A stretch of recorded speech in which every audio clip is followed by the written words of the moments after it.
At this point, I'm not one of those people that complain, why be easy when you can just die? Woo! I'm Chewy Mew, and welcome to my channel, but more specifically, welcome to another Chewy Mew video, where today we're going to be taking a look at another figure from my collection that I should probably stop customizing, and that is the Toy Biz Sinister Six box set Black Cat. Some extra paint there. I should stop pulling paint off, that's dumb.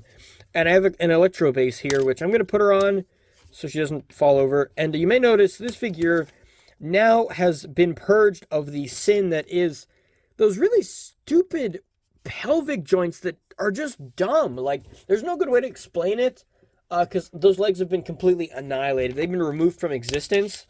And they have similar legs to Venom here, where Venom has these dumb V-joints. But, to me, this is excusable, because this is sort of loosely reusing at least the articulation style, and as far as the, overall, body structure, I will say, because it's not an exact re-release of the 1997 Toy Biz Wave Lasher.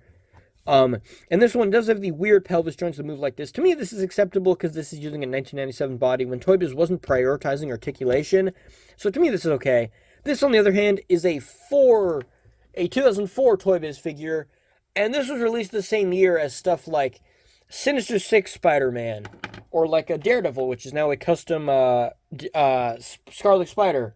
You get a bunch of other Toy Biz figures. You have, for example, you have, the Superposable Spider-Man from 2001. You have, Scorpion, Kraven the Hunter here. You have, Sinister Six Venom. Why is it so dark here?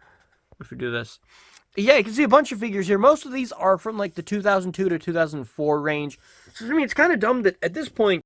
So I'm not one of those people that typically complains about, year-related stuff, because I've seen people complain about Hasbro figures oh, it's 2021, why do we still have or 2022, why do we still have these waist rotations, or why do we have pinned joints? To me, it's not a matter of oh, it's this year, this should be the standard now in this year. To me, it's a matter of, in 2001, Toy Biz decided, okay, we're going to make 6-inch scale figures that have at least more articulation than just, kick forward, kick back, head rotation. To me, that's the issue. It's not a matter of, oh, it's 20...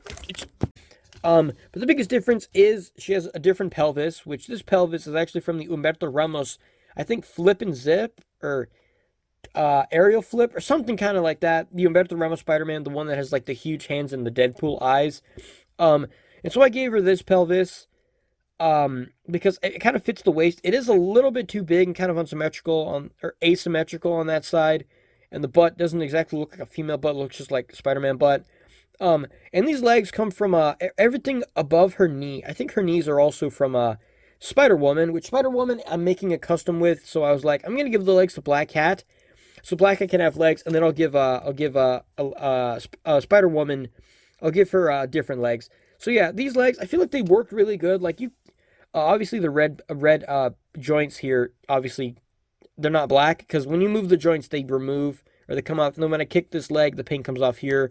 When I rotate, the paint kind of chips as well. So paint coming off, especially with not using these kind of joints, the paint comes off, and I'm kind of okay with that.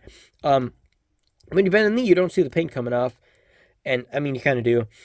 But yeah, so I think I did really good here repainting the legs, and you can't even really tell the difference in color here. If you look at the waist, you can see it's different color slightly than the pelvis, and then the arms are also slightly different. But that's what I did, was the way I painted this, I mixed colors together to get as close to this as I could, or close to her regular original color as I could. And then I painted on here, and I also did a little bit of a wash. So it's kind of weird. I painted a paper towel with this black color, and then I kind of wiped the figure around in spots to make it kind of match together. So she's not quite, her costume isn't completely black, but it's also not this completely sort of slightly metallic black color that she had before. Something kind of more like Black Suit Spider-Man. You can see, comparing these two, how the black on them is different. He's super, shiny, but he's not metallic. And he does have some blue wash here. Should be as flexible as Spider-Man, or at least extremely close. So, having those dumb pelvic joints, she was always kind of stuck in this pose here a little bit. I mean, her legs don't go in completely flat. But, again, it's because incompatible body parts. So, to me, it's okay. But she was stuck like this.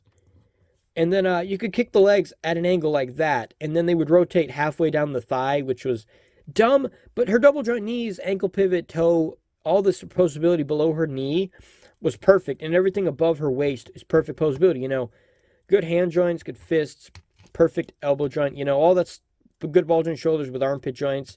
But either way, let me know think about this custom, and I'll see you guys in the next review.